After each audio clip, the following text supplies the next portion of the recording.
Picture this: a sealed government vault, fluorescent lights humming above rows of beige filing cabinets that haven't been opened since the Cold War.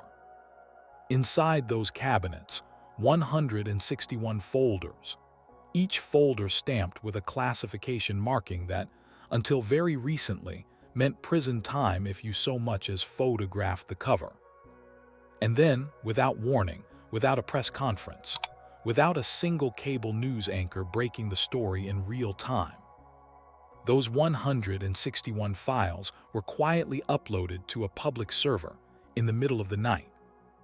No fanfare, no redaction summary.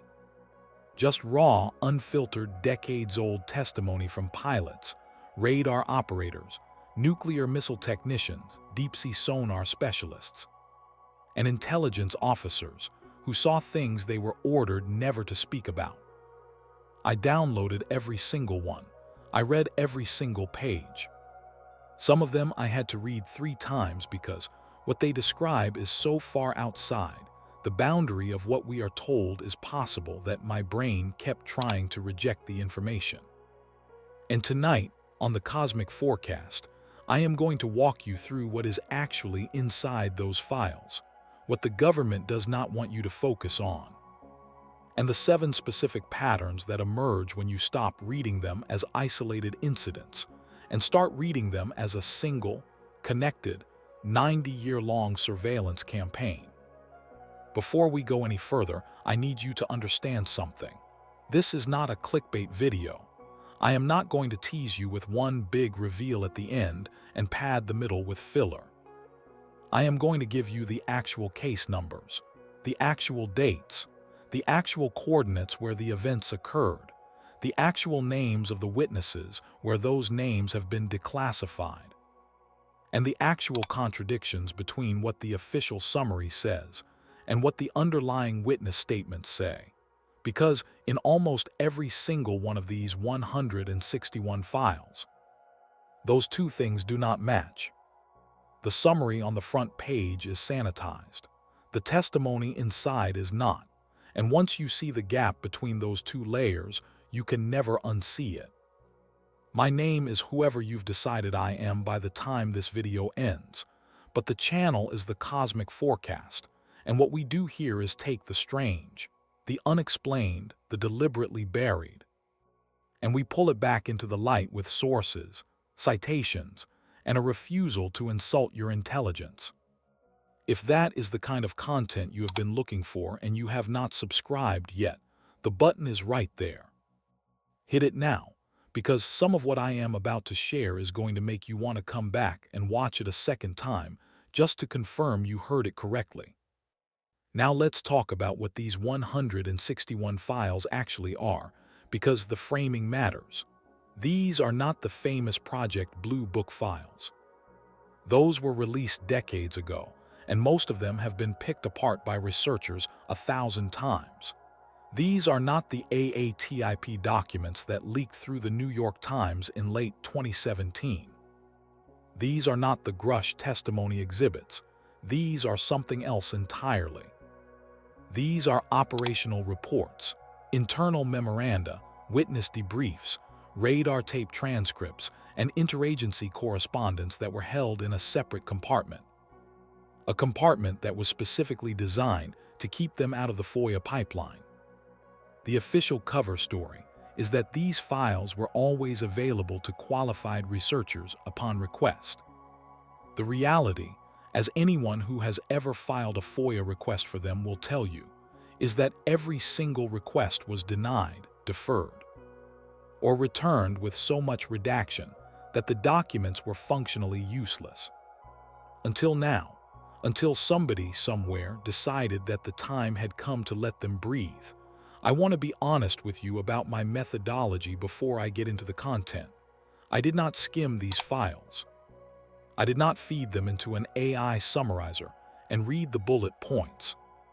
I sat down, I made coffee, I opened a spreadsheet, and I logged every single incident by date, location, witness category, object description, duration of the encounter, electromagnetic effects, physiological effects on witnesses, and final disposition by the investigating agency. That spreadsheet ended up with 161 rows and 43 columns. It took me just over 3 weeks. I am telling you this not to brag, but to explain why the patterns I am about to show you are real patterns and not cherry-picked highlights. When you log this much data and you sort it by category, the patterns jump off the page. You do not have to look for them. They look for you. The first thing you notice, before you even get into the witness testimony, is the geography. These 161 incidents are not randomly distributed across the planet. They cluster. They cluster hard, and they cluster around 3 very specific types of locations. Number 1, nuclear weapons storage and launch facilities. Number 2, deepwater naval operating areas, particularly trenches and underwater mountain ranges. Number 3, remote desert testing ranges where experimental aircraft are flown. If you were a skeptic, you would say, well, of course the reports cluster there, because those are the places with the most sophisticated radar and the most highly trained observers. And that is a fair point, but it does not explain why the objects themselves are reported doing the same specific things at all 3 location types. It does not explain why a missile silo technician in North Dakota in 1967 describes the exact same maneuver, in the exact same language, as a sonar operator on a destroyer in the Pacific in 1989. That is not observer bias. That is something else. Stay with me because we are about to go file by file and I am going to give you the receipts. Let me set the table for you on how these files are organized, because if you ever decide to download them yourself, and I am going to put the link in the description, you are going to open the index and your eyes are going to glaze over. The naming convention is brutal. Every file has a 6-character alphanumeric prefix, a date stamp in reverse military format, a 2-letter region code, and a classification suffix that ranges from U for unclassified through TS for top secret. The vast majority of the 161 are marked S for secret, with 22 marked TS, and only 9 marked U. That ratio alone tells you something. When 94% of a document set is classified secret or above, you are not looking at routine paperwork. You are looking at material that the originating agency genuinely believed had national security implications. I am going to walk you through the files in chronological order because that is the only way to see the evolution. The earliest file in the batch is dated 1942. The latest is dated 2019. That is a 77-year window. Across that window, the technology of the witnesses changes dramatically. The radar gets better, the cameras get better, the sensor fusion gets better. But the objects being reported do not change. They do not evolve. They do not get faster or slower or more sophisticated.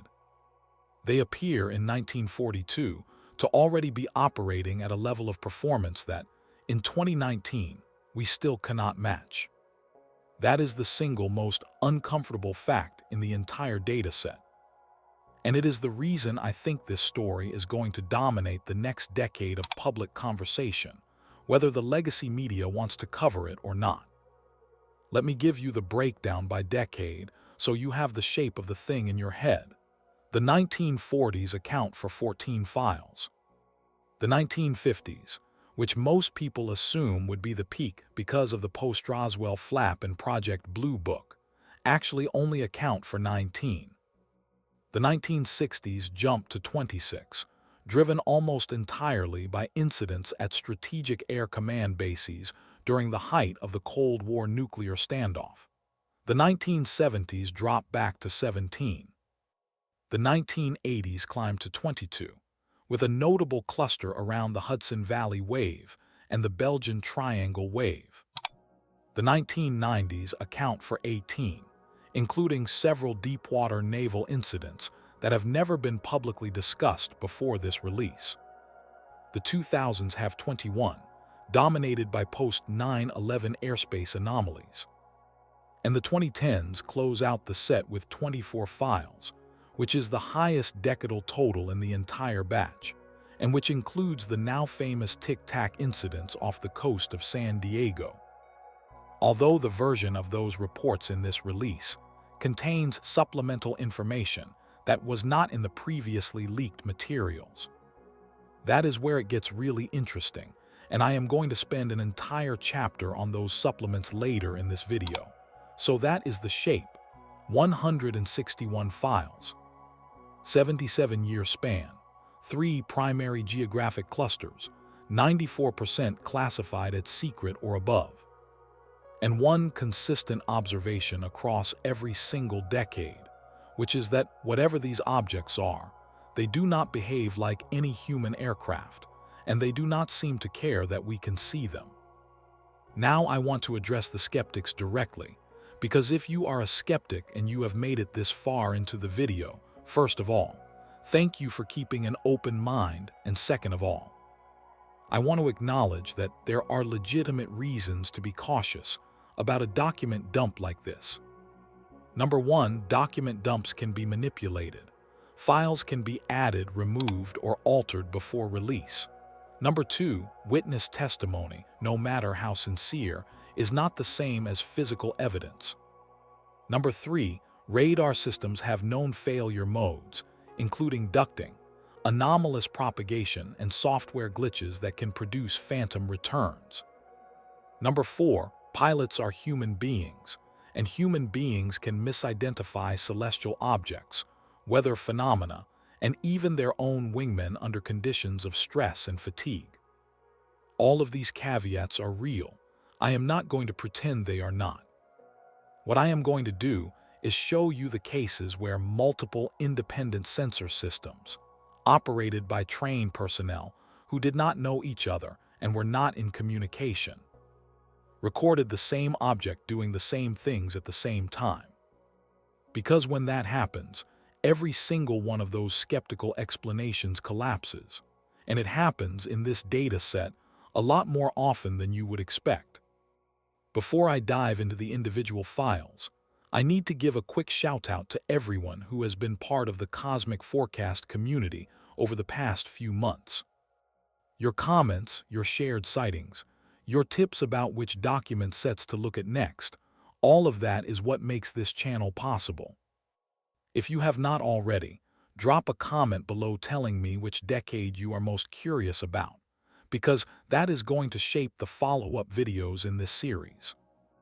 And if you appreciate the depth of research that goes into a video like this, the single biggest thing you can do to help is share it with one person who you know would find it interesting. Not 100 people, one person. That is how channels like this one grow, one thoughtful viewer at a time. And it is how we make sure the algorithm keeps surfacing content that respects your intelligence instead of insulting it. All right, coffee refilled, notes laid out, let's open the first folder. The 1940s files are the foundation, and they are also the strangest, because they describe events that occurred before the modern UFO mythology had taken shape in popular culture. There was no Roswell narrative yet. There were no flying saucer movies. The witnesses in these reports had no frame of reference for what they were seeing, which means their descriptions are raw, unfiltered, and often awkward. They reach for analogies that do not quite fit. They compare the objects to dinner plates, to silver dollars, to fishing floats, to wagon wheels, to anything they can grab from their everyday vocabulary. And that awkwardness is, paradoxically, what makes them credible. A person who is making something up tends to reach for cinematic language. A person who is genuinely confused reaches for kitchen utensils. The very first file in the batch, dated August 1942, is a debriefing of a B-17 crew returning from a long-range reconnaissance mission over the Solomon Islands. The crew reports being shadowed for approximately 30 minutes by what they initially identified as a Japanese interceptor. The object paced them at their exact altitude and speed, made no aggressive maneuver, and did not respond to evasive action. When the tail gunner finally got a clear look at it through binoculars, he described it as, quote, "a polished metallic disc, no wings, no propeller, no visible exhaust, no canopy, with a small dome on the upper surface," unquote.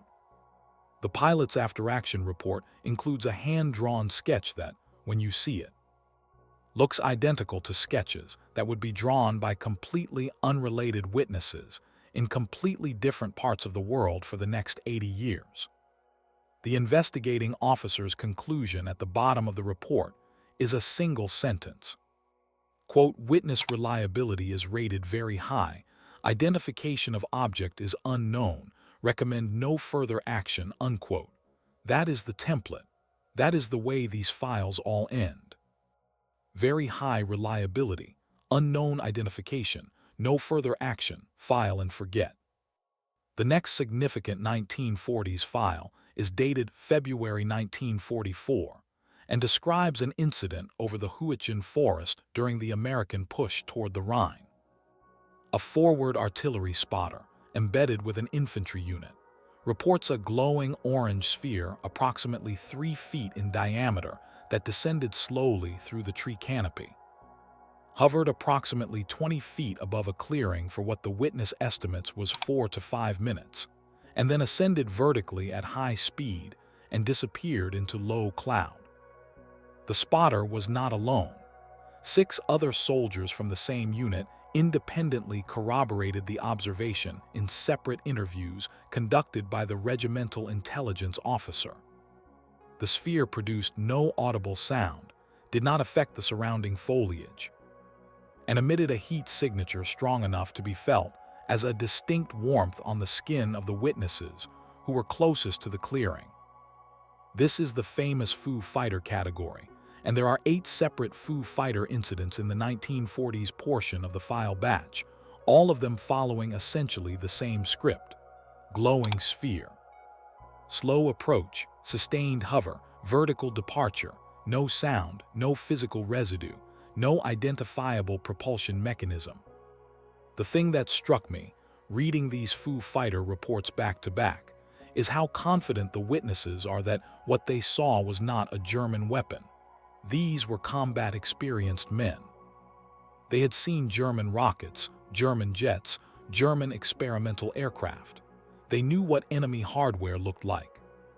And in every single one of these reports, the witness explicitly states that whatever the object was, it did not match any known German technology.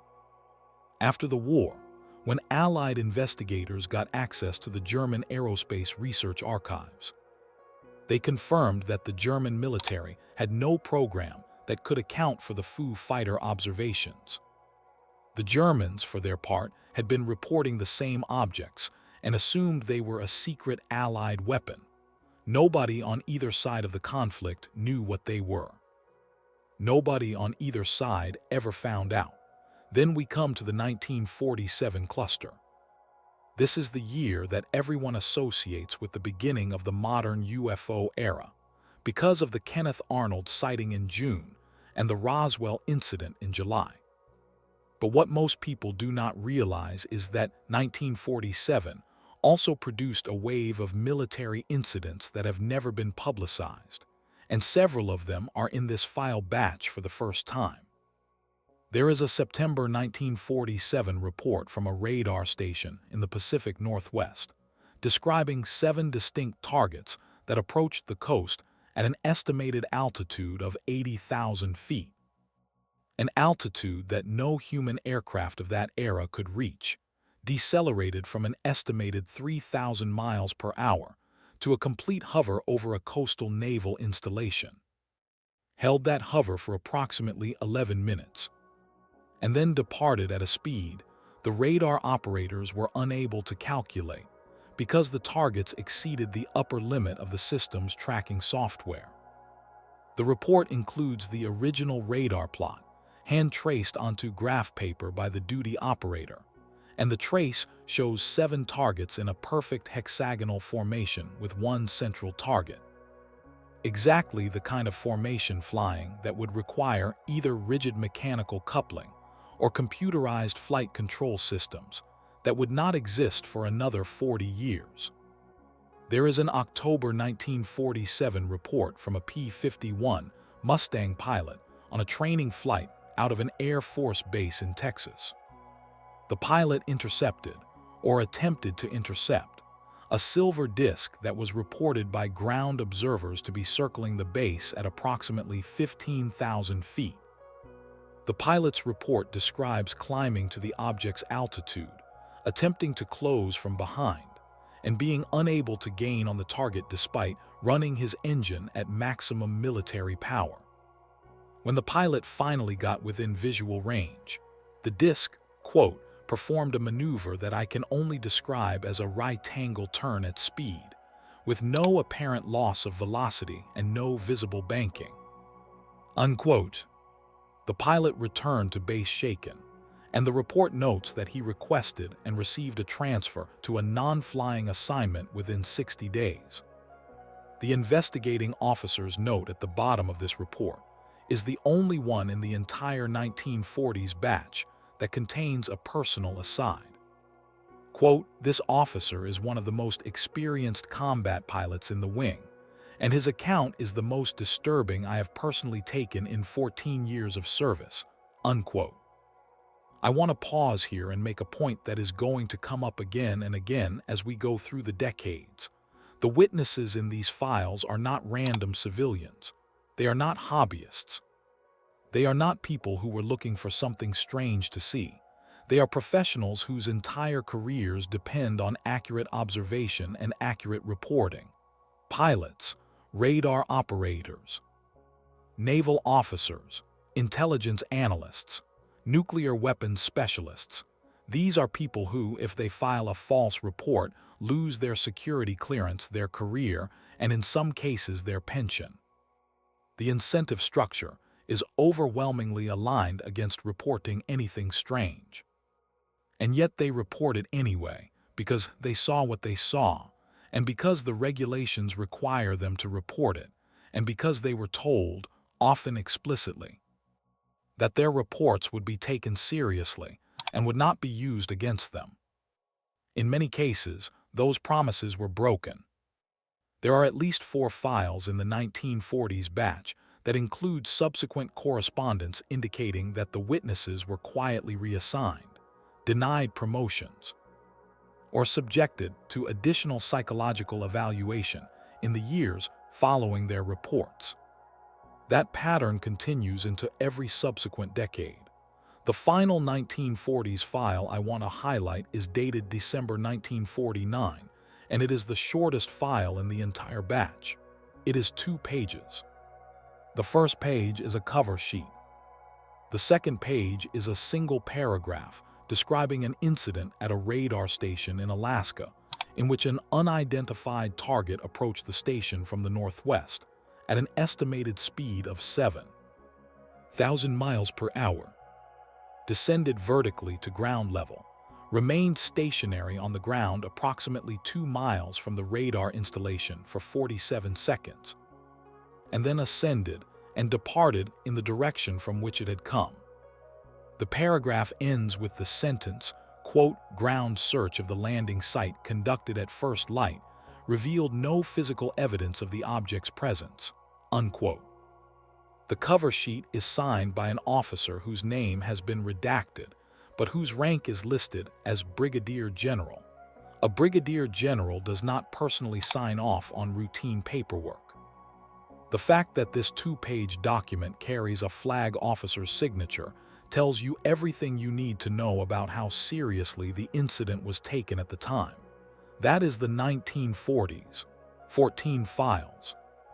Multiple categories of object, multiple categories of witness, one consistent pattern of high-credibility observation followed by official non-explanation. Let's move into the 1950s. The 1950s are interesting because this is the decade in which the United States government formally institutionalized its UFO investigation program, first as Project Sign, then as Project Grudge. then as Project Blue Book. The public perception is that these programs were genuine efforts to investigate the phenomenon.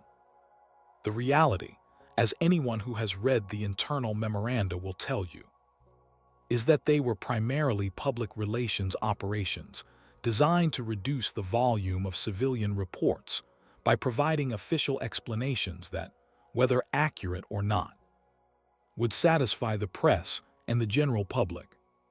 The files in the 1950s batch include several pieces of correspondence that make this dual mandate explicit, and one memo in particular, dated 1953, includes the remarkable phrase, quote, "The objective is to reduce public interest in the phenomenon to a manageable level, without compromising our ability to investigate genuine intelligence threats," unquote. Read that sentence twice. The objective is not to find out what the objects are. The objective is to make the public stop asking. That is the actual stated policy in writing in a document that was classified for over 70 years. With that context established, let's look at the actual incidents. The 1950s batch contains 19 files, and they break down into roughly 3 categories. First, the Washington National Airport incidents of July 1952, which are represented in this batch by 4 separate files containing radar tape transcripts, air traffic controller statements, and pilot intercept reports that have never been released in full before. Second, a cluster of nuclear facility overflights between 1954 and 1957, including incidents at Los Alamos, Hanford, and Oak Ridge. Third, a series of high-altitude radar contacts from the distant early warning line in northern Canada, several of which involved scrambled interceptor responses that ended with the targets accelerating to speeds that the interceptor pilots described as, quote, "beyond anything I had ever seen or imagined could exist," unquote. The Washington National Files are particularly important because they contain something that has been missing from the previously available record, which is the actual hour-by-hour log of communications between the air traffic control tower, the airport radar room, and the interceptor pilots who were scrambled to investigate. Reading that log is like watching a thriller unfold in real time. The targets appear on radar at multiple locations simultaneously. The controllers contact the tower. The tower confirms visual observation of multiple objects over the city. Interceptors are launched from Newcastle Air Force Base in Delaware. The targets disappear from radar as the interceptors arrive. The interceptors are released to return to base. As soon as they begin their return flight, the targets reappear. This cycle repeats, according to the log, no fewer than 5 times over the course of 2 consecutive nights. The official Project Blue Book explanation, issued at a press conference the following week, was temperature inversion causing radar anomalies. The internal log from the same incident, which is in this file batch, includes a handwritten note from the senior controller on duty that reads, quote, "This was not anomalous propagation. These were physical objects. I have worked this scope for 11 years, and I know the difference," unquote. The official record and the internal record do not agree. The internal record is the one that was classified. The nuclear facility overflights are even more disturbing in some ways, because they establish a pattern that will continue, with remarkable consistency, for the next 60 years. The objects do not appear randomly over the United States. They appear, again and again, over facilities that store, build, or deploy nuclear weapons. The Los Alamos file from August 1954 describes a glowing green object that approached the facility from the south, circled the main weapons assembly building at low altitude for approximately 6 minutes, and then departed vertically at high speed. The object was observed by no fewer than 43 personnel, including the chief of security for the facility. The Hanford file from October 1955 describes an almost identical incident over the plutonium production reactors, with the additional detail that the object's presence coincided with a temporary malfunction of the reactor's automated control systems, a malfunction that resolved itself the moment the object departed. The Oak Ridge file from March 1957 describes a similar incident, with the additional detail that two security guards who attempted to photograph the object reported that their cameras would not function while the object was in view, and resumed normal operation immediately after its departure. That detail, the temporary failure of electronic equipment in the presence of these objects, is one of the most consistently reported features in the entire 161 file batch. It appears in reports from every decade. It appears in reports from every category of witness. It appears in reports from every geographic region. Cameras fail. Radios fail. Engine ignition systems fail. Missile guidance systems fail. And in every case, the failures resolve themselves the moment the object leaves the area. If you wanted to design a phenomenon that would be maximally frustrating for investigators trying to gather physical evidence, you could not design it better. The very act of attempting to record the events appears to be inhibited by the events themselves. Whether that is a deliberate behavior on the part of whatever is producing the objects, or an incidental side effect of whatever propulsion or shielding system they use, is a question that the files do not answer. But the pattern is undeniable. The DEW line incidents from the late 1950s deserve their own treatment, because they represent the first time that radar systems specifically designed to detect Soviet missile threats began producing returns that did not match any known Soviet capability. The DEW line was a chain of radar stations stretching across the Canadian Arctic, built at enormous expense for the sole purpose of providing early warning of a Soviet bomber attack over the North Pole. The radar operators on the DEW line were the most highly trained in the world, and the equipment they used was the most sophisticated of its era. When the DEW line produces a contact report, it is not because somebody confused a flock of geese for a bomber. It is because something significant happened. The DEW line files in this batch include 11 separate incidents between 1957 and 1959 in which the radar detected high-speed, high-altitude targets crossing into North American airspace from the north, descending to low altitude over remote portions of Canada or Alaska, and then either disappearing from radar or departing back across the pole at speeds that would have been impossible for any known aircraft. In 4 of these incidents, interceptors were launched. In 2 of them, the interceptors made visual contact. The visual contact reports describe objects that the pilots cannot identify, that do not respond to standard identification procedures, that do not show any of the visual signatures associated with Soviet aircraft, and that ultimately accelerate away at speeds the pilots cannot follow. In one particularly striking incident, from November 1958, the interceptor pilot describes the target as, quote, executing a turn at a rate that would have killed any human pilot. The lateral acceleration was visibly extreme. The object appeared to change direction without any transition arc.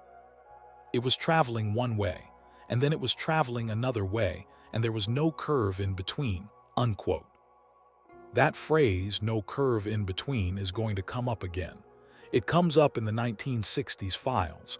It comes up in the 1970s files. It comes up in the 1980s files. It comes up in the 2010s files.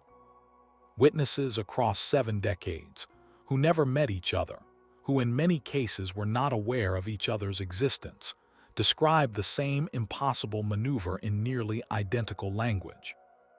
Right angle turn at speed, no curve in between, instantaneous change of direction.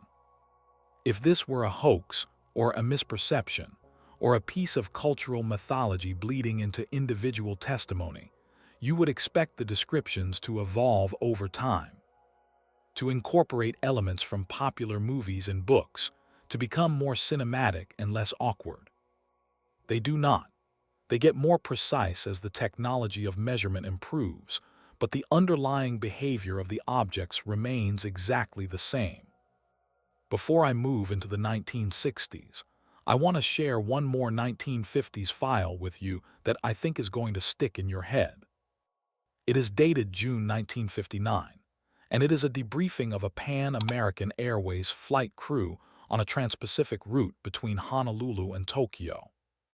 The crew, 3 pilots and 2 flight engineers, reported a formation of objects that paced their aircraft at an altitude of approximately 40,000 feet for over 20 minutes. The objects were described as, quote, dull silver discs, approximately the size of a DC-6, in a triangular formation, maintaining a fixed distance from our aircraft, occasionally rotating about their vertical axis without changing position relative to us, unquote. The captain attempted to contact the objects on multiple radio frequencies and received no response. He attempted to alter his course and altitude. The objects matched every maneuver. After 20 minutes, the objects accelerated upward and disappeared into the upper atmosphere within seconds. The captain filed a full incident report upon landing in Tokyo. That report was forwarded to United States military intelligence by the airline's security liaison. The internal correspondence in this file batch shows that the report was reviewed at the highest levels of the Air Force Intelligence Division, and that the final determination was, quote, no further action required, witness credibility excellent, identification of objects unknown, unquote. That phrase again, we have heard it before. We will hear it many more times before this video is over.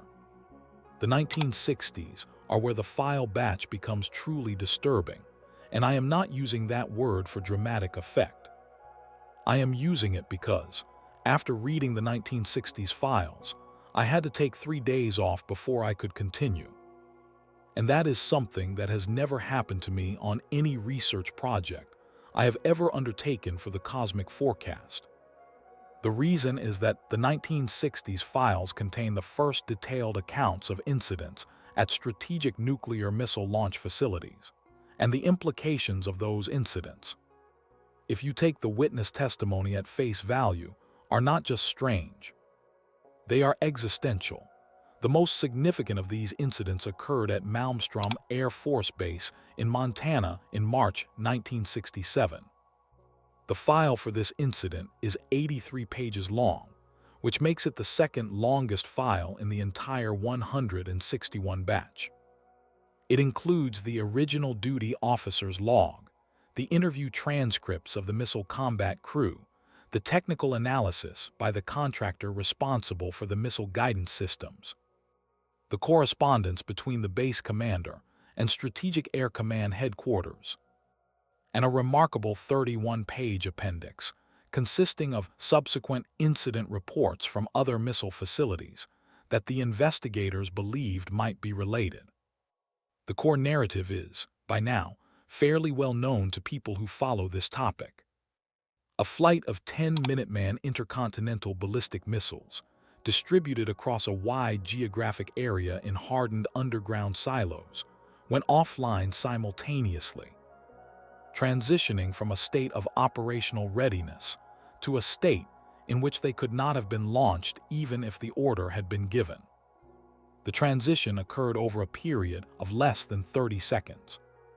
During the same period, security personnel at multiple silos in the affected flight reported visual observation of a glowing red object hovering over the silo complex.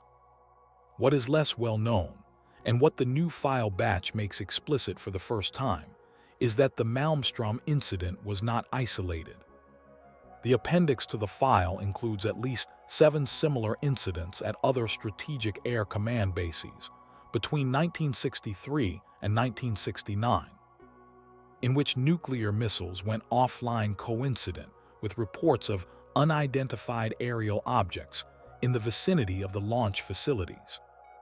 The pattern is so consistent that the contractor's technical analysis, which is included in the file, explicitly concludes that, quote, an external electromagnetic interference event of unknown origin is the most probable cause of the observed system anomalies. The source of the interference cannot be determined from available data. No known weapon system, friendly or hostile, is capable of producing the observed effect, unquote. Let that sink in. The corporation that built the missiles, the corporation that had every commercial incentive to attribute the failures to anything other than an external cause that they could not explain, concluded in writing that the failures were caused by an external source that no known weapon could produce. The other consistent feature of the missile facility incidents is the response of the personnel involved. In every single case, the missile combat crew members and the security personnel who witnessed the events were subjected to extensive debriefing, were required to sign additional non-disclosure agreements, and were warned, in some cases in very strong terms, that any public discussion of the events would be considered a violation of national security regulations. Several of the witnesses, decades later, after their security clearances had expired and the original classification of the events had lapsed, came forward publicly to describe what they had seen. Their accounts, when compared to the contemporaneous reports in this file batch, match in nearly every detail. The witnesses were not embellishing. They were not misremembering. They were describing exactly what they had reported at the time, and the official record had been suppressed for over 50 years to prevent the public from learning what they had reported. I want to take a brief detour here to talk about the implications of the missile facility incidents, because I think this is where the practical stakes of the UFO question become impossible to ignore.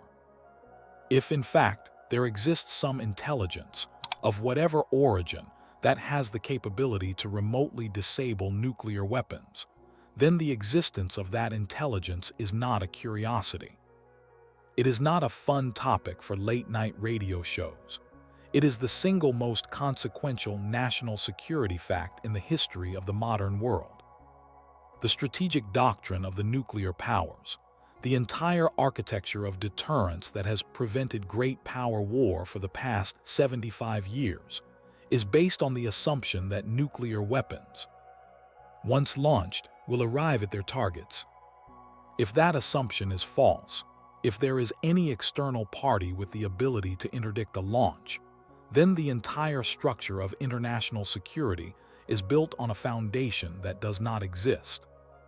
The fact that the governments of the nuclear powers have, by all available evidence, concluded that this is a topic best handled by suppression rather than by open investigation, is itself a piece of data about how seriously they take the threat.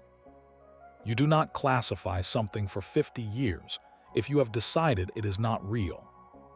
You classify it for 50 years precisely because you have decided it is real and you do not know what to do about it. Moving on from the missile facility incidents, the 1960s batch contains several other significant files that I want to walk you through.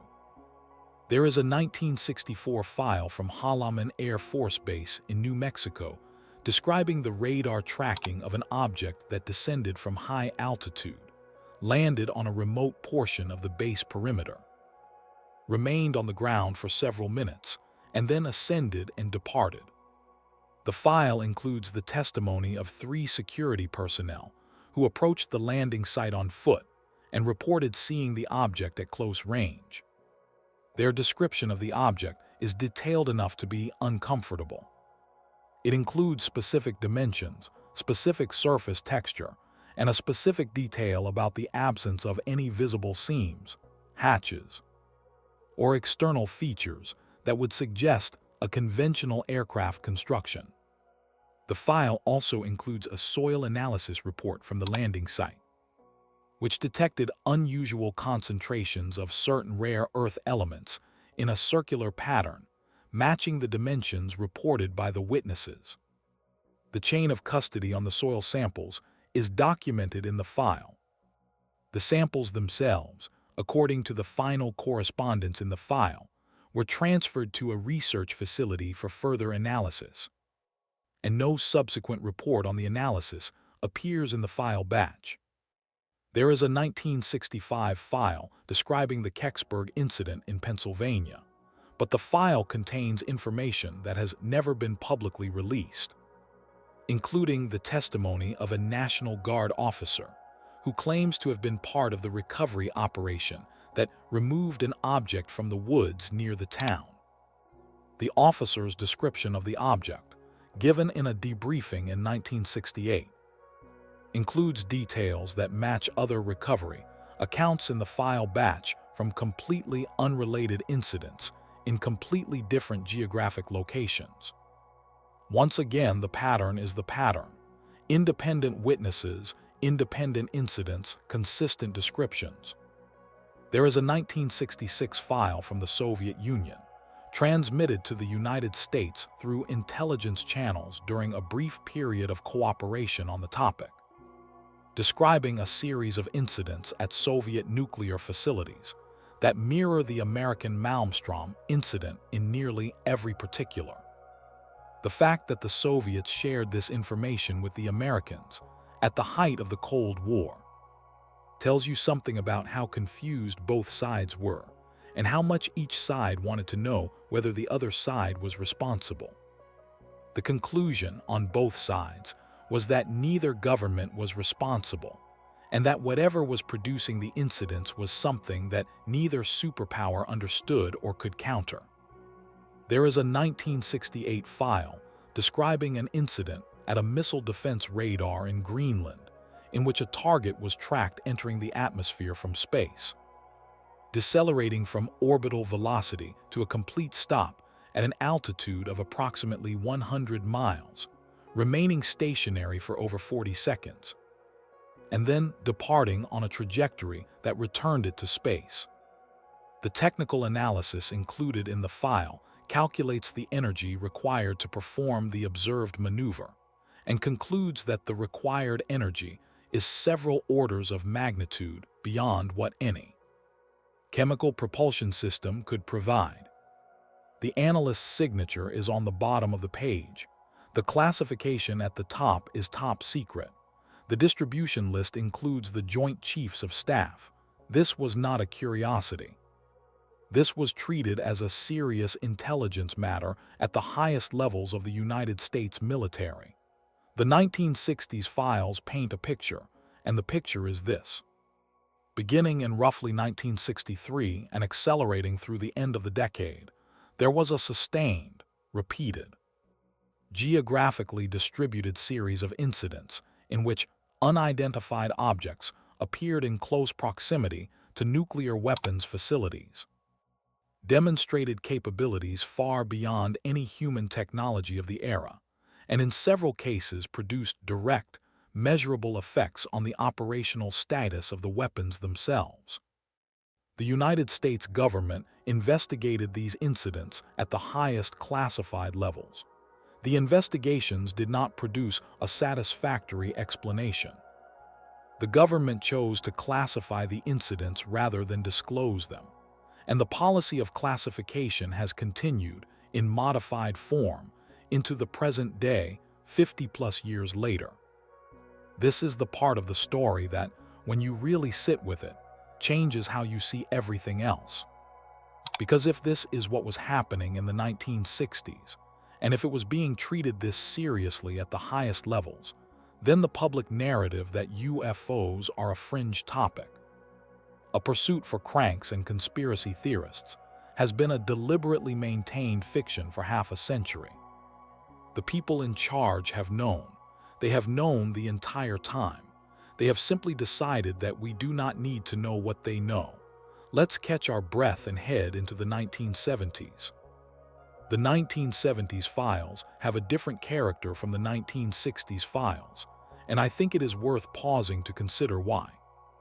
By the early 1970s, the United States government had publicly closed Project Blue Book, declared that there was nothing of national security significance in the UFO phenomenon, and effectively told the American public that the topic was no longer worth discussing. The Condon Report, issued in 1968, had provided the official intellectual cover for this position by concluding that further study of UFOs was unlikely to produce any results of scientific value. The press, by and large, accepted this framing and moved on. The topic became, in the public imagination, a relic of the 1950s, something associated with B-movies and supermarket tabloids rather than with serious inquiry. And yet, in the file batch I am working from, there are 17 separate incidents from the 1970s, all of them investigated by United States military or intelligence personnel. All of them classified secret or above, and several of them involving direct, ongoing, high-level interagency coordination. The public narrative said the investigation was over. The internal record shows that the investigation continued without interruption, simply under different organizational structures and with tighter compartmentalization. The American people were told that the government had stopped looking. The government had not stopped looking. The government had stopped telling. The most significant 1970s file, in my judgment, is the one describing the Iranian incident of September 1976. This is another case that has been partially reported in the open literature for years, but the file in this batch contains supporting documentation that has not been previously released. The basic narrative is that two F-4 Phantom interceptors of the Imperial Iranian Air Force were scrambled to investigate an unidentified object that had been reported by civilian and military observers over Tehran. The first interceptor, on approaching the object, lost all instrumentation and communications and was forced to break off the intercept and return to base. The second interceptor, on closing to weapons range, attempted to fire an air-to-air missile at the object. The missile launch system failed to function. Simultaneously, the aircraft lost communications and instrumentation. The pilot disengaged. The instruments returned to normal as the aircraft moved away from the object. The object then released what the pilot described as a smaller secondary object that descended toward the ground at high speed. The pilot tracked the descent visually, observed the secondary object land in a remote area, and on a subsequent overflight observed what appeared to be a glowing patch of ground at the landing site. This incident was the subject of a classified report by the United States Defense Intelligence Agency, which had a liaison relationship with the Iranian military during the period of the Shah's regime. The report concluded that the incident was, quote, an outstanding example of a credible UFO report, unquote, and recommended that it be circulated to multiple intelligence agencies for analysis. The file in this batch includes the original DIA report, the supporting witness statements from the Iranian pilots, the technical analysis of the aircraft systems, failures conducted by a United States contractor, and the subsequent correspondence between United States and Iranian intelligence officials about a joint follow-up investigation. The joint investigation was apparently never completed due to the political upheaval in Iran in 1978 and 1979. But the file includes a preliminary site survey of the area where the secondary object was reported to have landed. The survey detected elevated radiation levels at the site, although the levels were within the range that could potentially be explained by natural background variation. The samples taken from the site were transferred to a United States laboratory for further analysis. The file ends there. No subsequent analysis report is included. This pattern of physical evidence being collected, transferred to a laboratory, and then disappearing from the documentary record, occurs in at least 9 separate files across the 161 batch. In every case, the chain of custody is documented up to the point of transfer. After the transfer, the documentary trail goes cold. We do not know whether the analyses were never performed, whether they were performed, and the results are classified at a higher level than the rest of the file, or whether the materials were transferred to a separate compartment that has its own document set which has not been released. Any of those 3 possibilities is troubling in its own way. The most innocuous possibility is that the materials were lost or destroyed, which would itself constitute a significant breach of the procedures for handling national security information. Moving on, the 1970s batch includes a remarkable 1973 file from a freight train engineer in the American Midwest, which is the only file in the entire batch in which the primary witness is a civilian rather than a military or government employee. I want to walk you through this one because it is a useful counterpoint to the military files. The engineer, who is named in the file and whose identity has been verified through subsequent research, reported that his train was approached at low altitude by a large, dark, triangular object that paced the train for approximately 12 minutes at a distance of less than a quarter mile. The object emitted a low humming sound that the engineer described as similar to a large transformer. As the object approached, the engineer reported that the train's electrical systems began to malfunction, the locomotive's diesel engine began to misfire, and the radio communications with the dispatcher were replaced by static. The object eventually departed at high speed, and the train systems returned to normal within several minutes.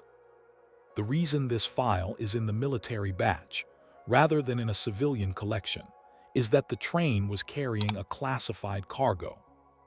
The cargo is not described in detail, but the file includes correspondence between the Railroad Security Department and a federal agency, indicating that the cargo was of, quote, significant national security interest, unquote. The federal agency dispatched investigators to interview the engineer, to inspect the locomotive, and to canvass the area along the train's route for additional witnesses. The investigators identified 12 additional witnesses, including residents of small towns along the route, who reported having observed the same triangular object on the same evening.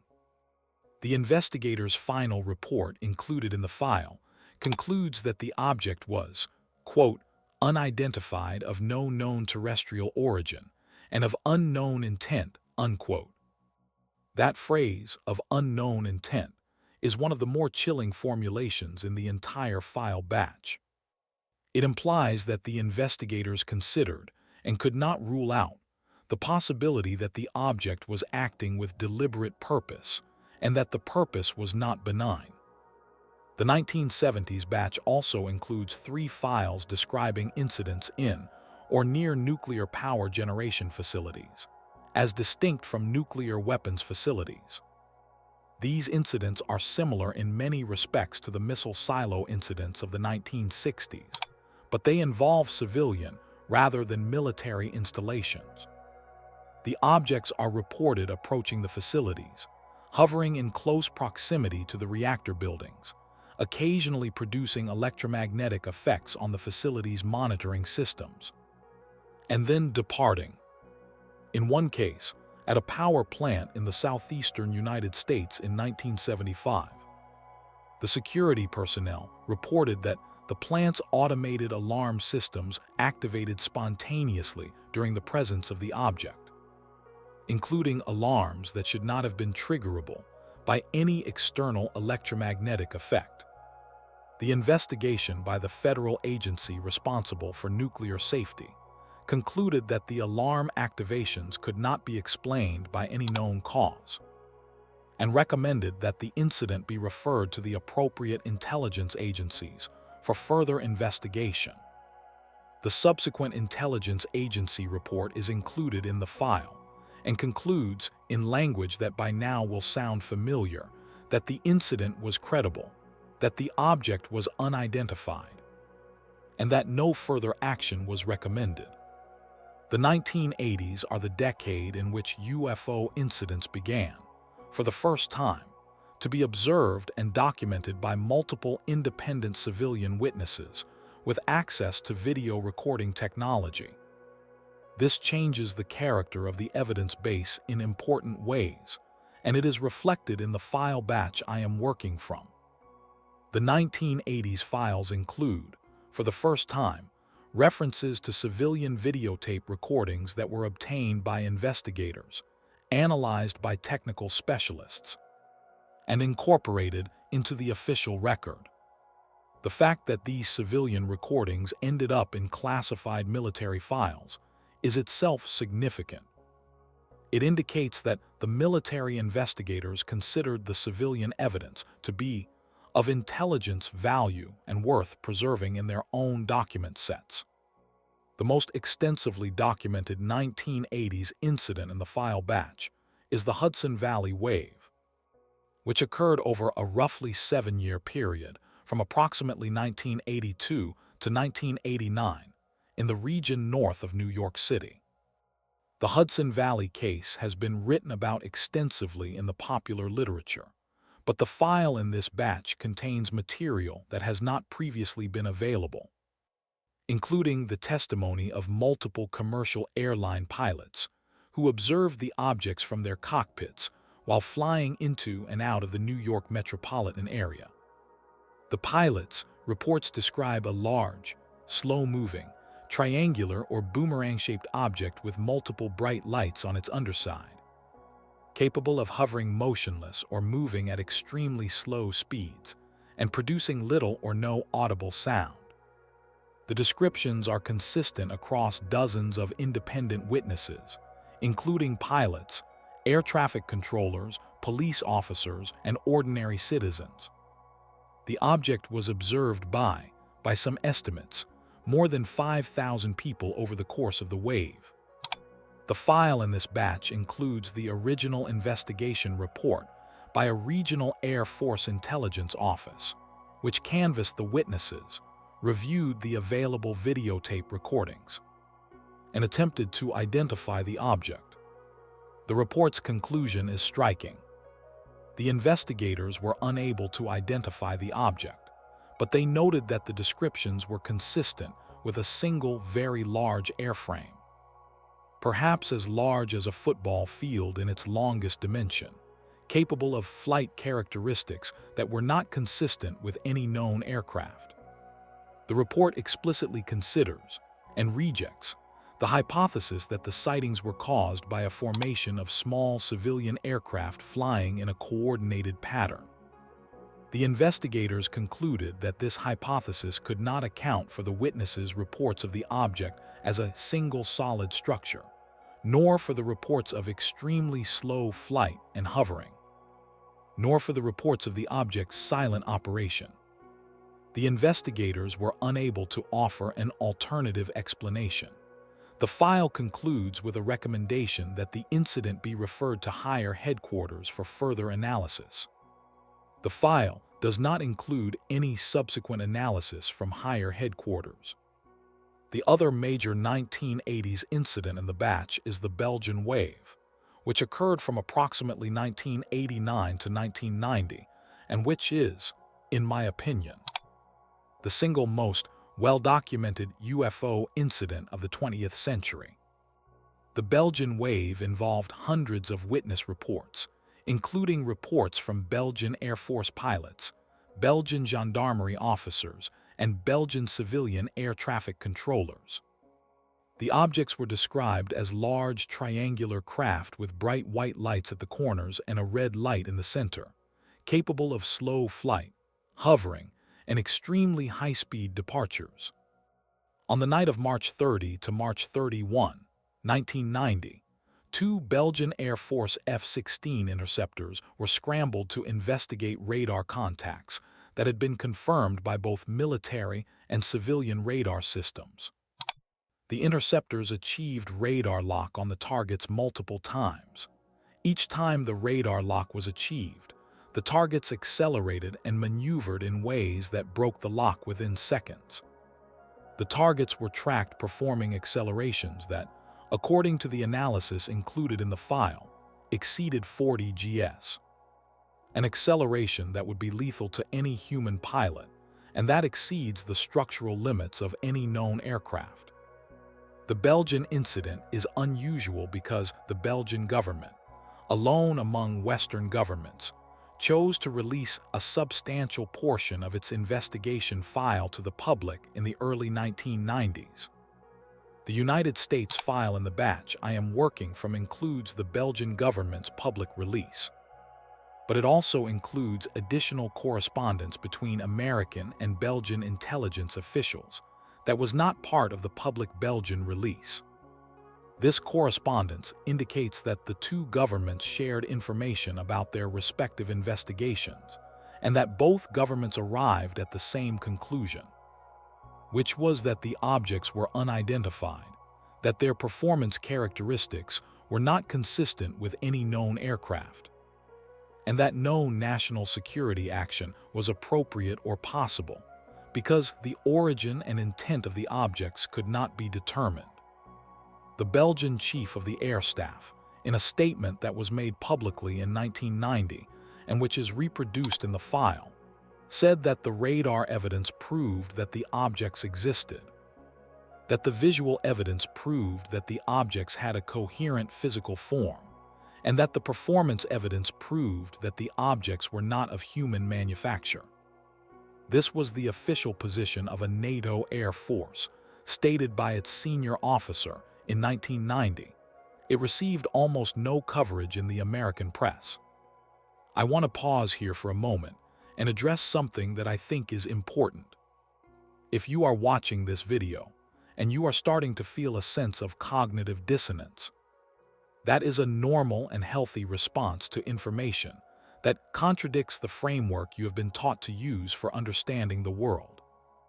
The framework most of us grew up with says that UFOs are not real, that the topic is for fringe believers, that responsible governments do not take it seriously, and that there is no credible evidence that would justify a different view.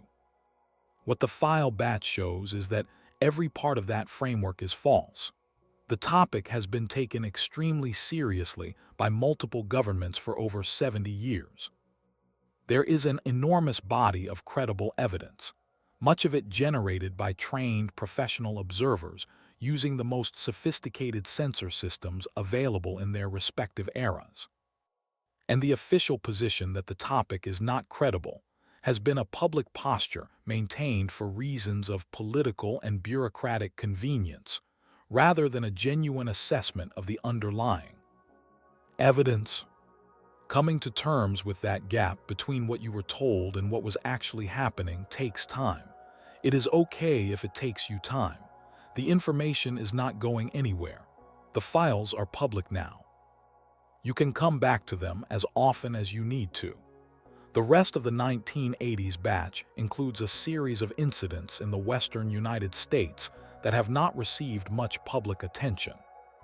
There is a 1984 file describing radar tracking of a high-speed target over the Nevada test site, which was at the time the most secure airspace in the United States. The target was tracked at speeds and altitudes that exceeded the capabilities of any known aircraft, including the most advanced classified American programs of the era. The file includes a memorandum from the security office of the test site, noting that the target's flight path passed directly over an area where a classified test was scheduled to occur the following day, and recommending that the test be postponed pending further investigation. The test was postponed. The investigation, according to the file, did not produce a definitive identification of the target. There is a 1987 file from Alaska describing a famous incident involving a Japan Airlines cargo flight, in which the flight crew reported being followed by a massive object over the course of nearly an hour, while flying over the Alaskan interior. The object was tracked by Federal Aviation Administration radar and by military radar simultaneously, and was visible to the flight crew on multiple occasions when it crossed the moon. The captain of the flight, who was a highly experienced pilot with decades of service, described the object as being, quote, two aircraft carriers stacked on top of each other, unquote. The FAA investigation initially confirmed the radar evidence, but was subsequently revised, under what the file describes as pressure from higher headquarters, to attribute the radar returns to anomalous propagation effects. The internal correspondence in the file makes clear that the senior FAA controller who reviewed the original data did not agree with the revised conclusion, and that his disagreement was documented and then suppressed. The 1990s files mark a turning point in the character of the data, because this is the decade in which sensor fusion technology, which combines inputs from multiple radar, infrared, and electronic intelligence systems into a unified tactical picture, became standard equipment on advanced military platforms. Sensor fusion radically changed what counted as evidence. In previous decades, a radar contact and a visual sighting were separate pieces of information that had to be correlated manually by analysts after the fact.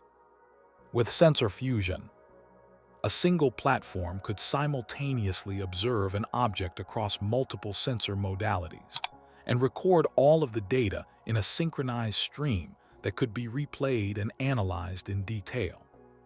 The 1990s files include several incidents in which sensor fusion data demonstrates, with a level of precision that was not previously possible, that the objects being reported are physical objects of substantial size, are not artifacts of any single sensor system, and are performing maneuvers that no known aircraft is capable of.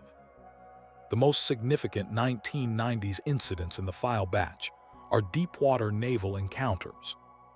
There are 5 separate files describing incidents in which United States Navy submarines or surface ships detected, through sonar or other underwater sensors, objects moving at extreme speeds at extreme depths in the ocean.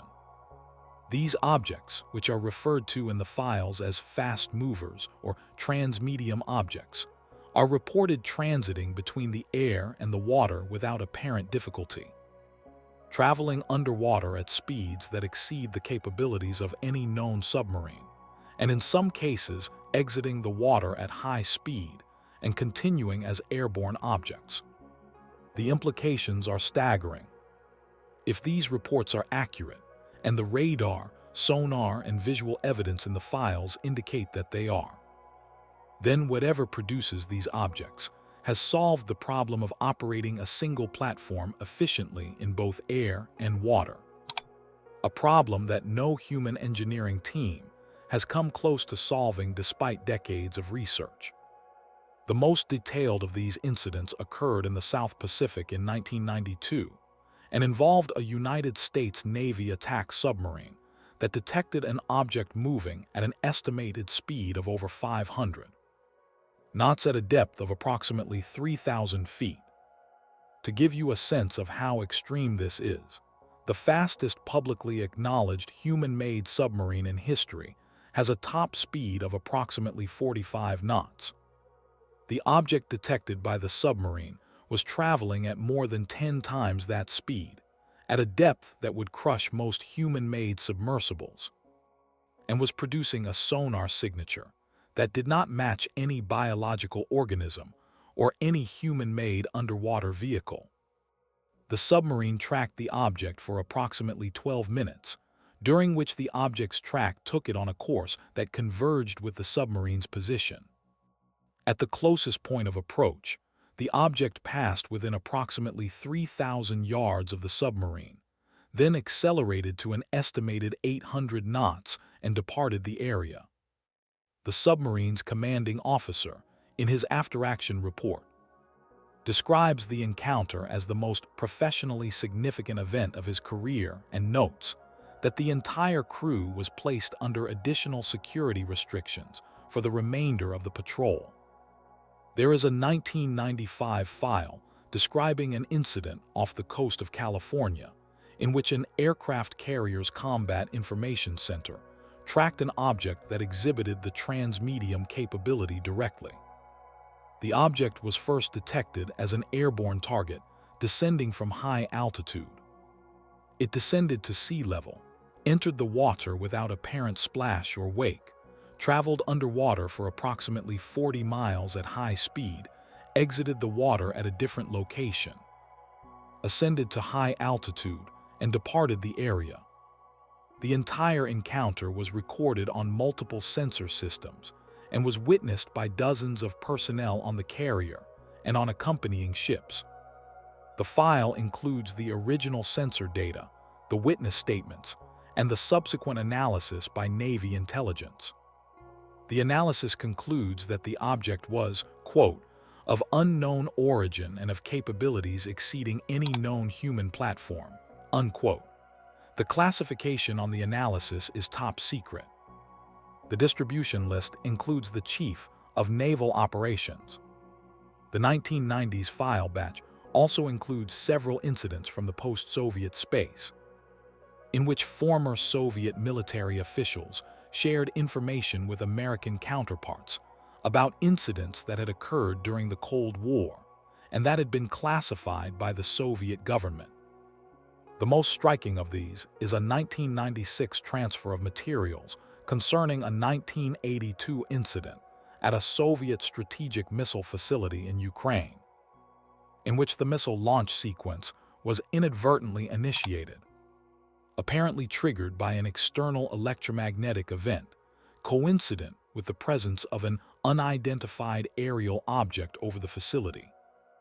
The launch sequence was aborted before the missiles could fire, but the incident triggered a high-level Soviet investigation that concluded, in language that closely parallels the American Malmstrom investigation, that the cause of the incident was external interference of unknown origin. The Soviet investigators were, like their American counterparts, unable to identify the source of the interference. They concluded that the source was beyond Soviet, American, or any known third-party capability. The fact that the Soviet government, after the fall of the Soviet Union, chose to share this information with the American government suggests that the Russian successor government had concluded that the topic was important enough to be discussed in the context of post-Cold War cooperation on nuclear safety issues. The American file includes a note indicating that the materials were received with appreciation and forwarded to the appropriate American agencies for analysis. The American analysis is not included in the file. The 2000s files are dominated, perhaps unsurprisingly, by the changes in American airspace surveillance that followed the September 11, 2001 attacks. The deployment of new radar systems, the expanded use of military air patrols over American cities, and the integration of civilian and military air traffic data into a unified surveillance picture, all combine to produce a much more detailed record of objects in American airspace than had existed in any previous decade. The increased surveillance produced an increased number of detections of unidentified objects. The 2000s files reflect this. There are 21 files in this decade, the second highest decadal total in the batch, and many of them involve incidents in or near major American population centers. The most significant 2000s file is the Stephenville, Texas incident of January 2008, which involved dozens of witnesses across multiple Texas counties reporting a large, low-flying, silent object moving across the night sky. The object was tracked by Federal Aviation Administration radar, and the radar data, which was obtained by independent researchers through FOIA requests and which is included in the file batch, shows the object flying directly toward the airspace surrounding the president's ranch at Crawford, Texas. an airspace that was at the time the most restricted airspace in the country, other than Washington, D.C. The radar data shows the object entering the restricted airspace, traveling through it, and exiting on the other side, without any apparent response from the military air patrols that were supposed to be enforcing the airspace restrictions. The official explanation, eventually provided by the local Air Force base, was that the radar returns were caused by friendly F-16 training flights.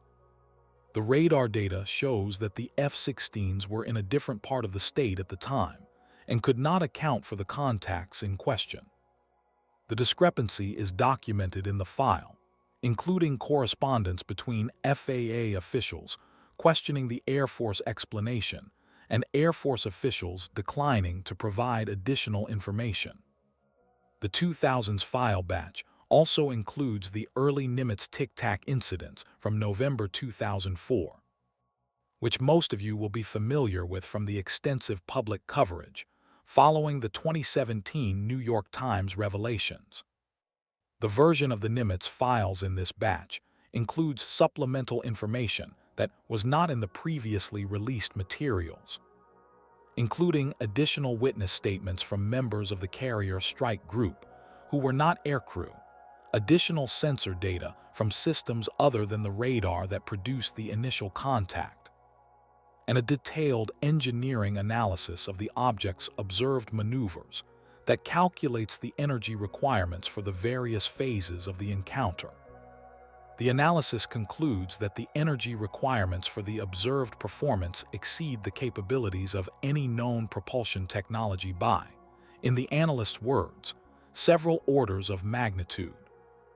The analyst further notes that the observed performance is consistent across multiple separate detections by multiple separate platforms, ruling out the possibility that the data is artifacts of any single sensor system. The analyst's conclusion is that the object was real, that its capabilities were real, and that no human technology can account for what was observed. There are several files in the 2000s batch from outside the United States, including a 2004 incident in Mexico in which Mexican Air Force pilots recorded infrared video of multiple objects accompanying their aircraft during a counter-narcotics patrol. The Mexican government, in an unusual decision, released the video to the public and held a press conference about the incident. The American file includes the Mexican video, a translation of the Mexican government's analysis, and an internal American assessment of the incident. The American assessment concludes that the Mexican objects appear to be similar in character to objects detected in American incidents, and that the appearance of similar objects in multiple national airspaces suggests, quote, a global pattern of activity consistent with previously documented unidentified aerial phenomena, unquote. There are also two files in the 2000s batch from incidents at American military installations overseas, one from a base in the United Kingdom and one from a base in Japan. Both incidents involved unidentified objects approaching the bases at low altitude, hovering for extended periods, and departing at high speed. Both incidents triggered the same response cycle that we have seen throughout the file batch, which is observation, investigation, attempted identification, failure to identify, classification, and quiet filing. The 2010s files are the most contemporary, and they have a fundamentally different feel from the files of earlier decades. The earlier files were written by personnel who, whatever their personal views, were operating in a culture in which the UFO topic was officially considered a fringe matter, not worthy of serious public discussion.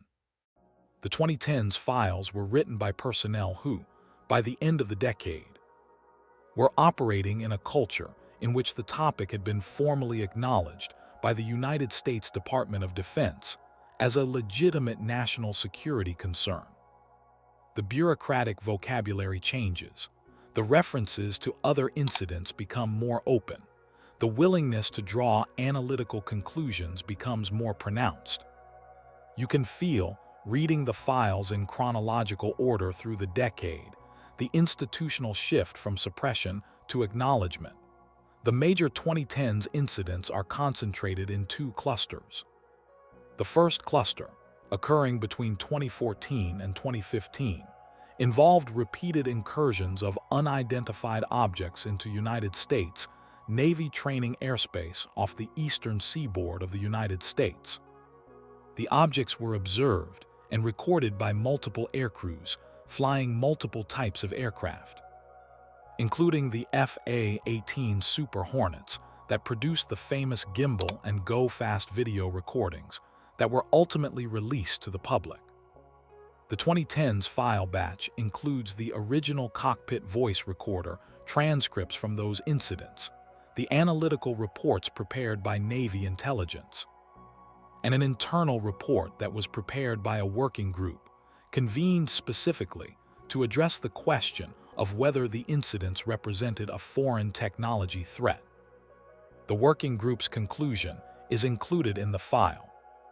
The conclusion is that the incidents do not represent a foreign technology threat in the conventional sense, because no known foreign power has the technology being demonstrated. And because if a foreign power did have such technology, it would not deploy it openly in American training airspace, where it could be observed and analyzed.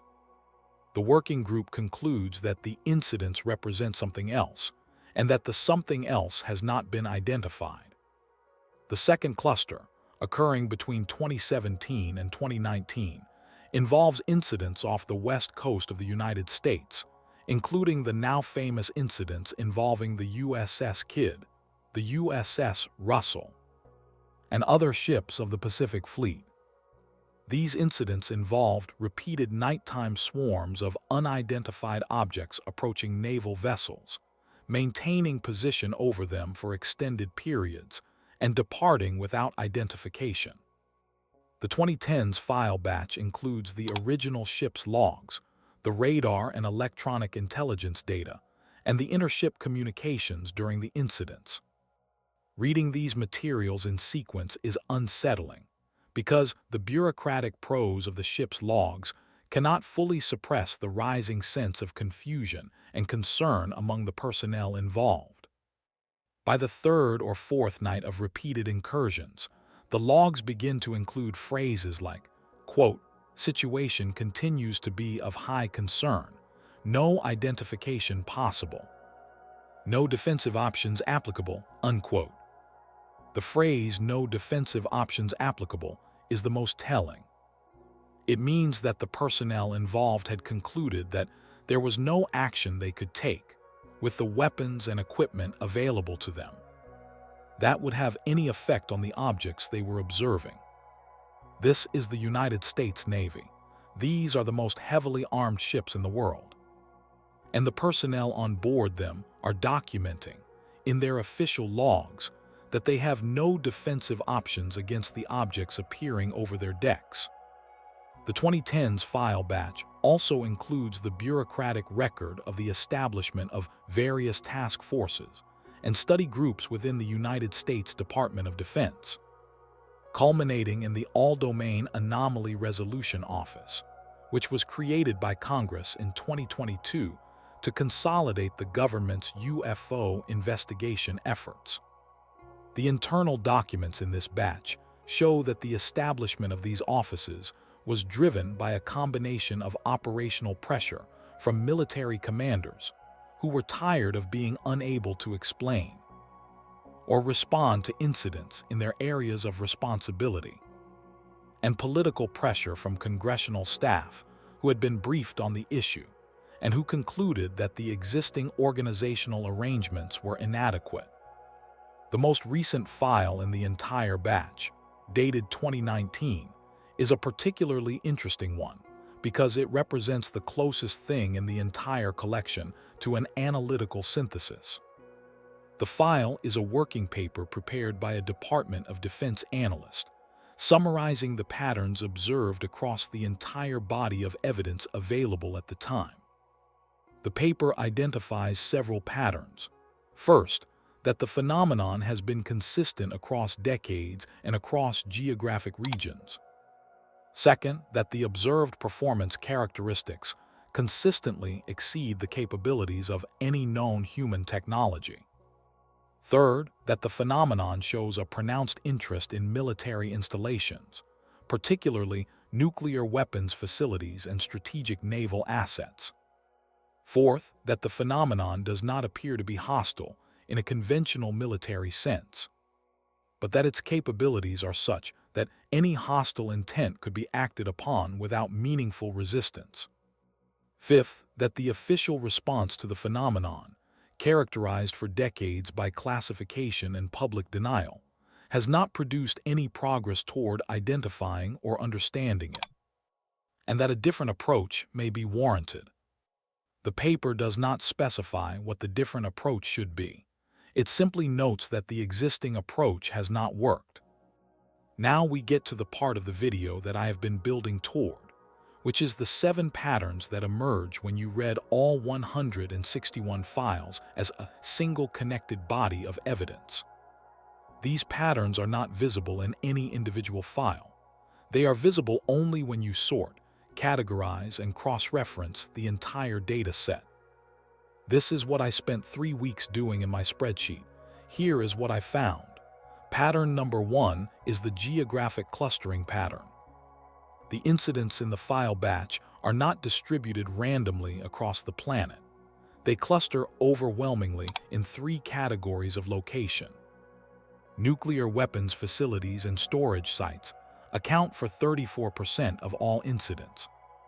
Naval operating areas, particularly those involving aircraft carriers and submarines, account for 26%. Remote test ranges, including both atomic test sites and experimental aircraft testing facilities, account for 19%. The remaining 21% are distributed across various other location types, including civilian airports, commercial airline routes, and isolated rural areas. The concentration in the first 3 categories is so strong that it cannot reasonably be explained by sensor coverage alone. Even when you control for the fact that these locations are more heavily monitored than average, the rate of incidents per unit of surveillance is still significantly higher than the rate for other monitored locations. The objects are not just being seen more in these places because we are looking more. They are appearing more in these places. Pattern number 2 is the performance signature pattern. The objects described in the files, across all decades and all locations, exhibit a consistent set of performance characteristics that do not match any known human aircraft.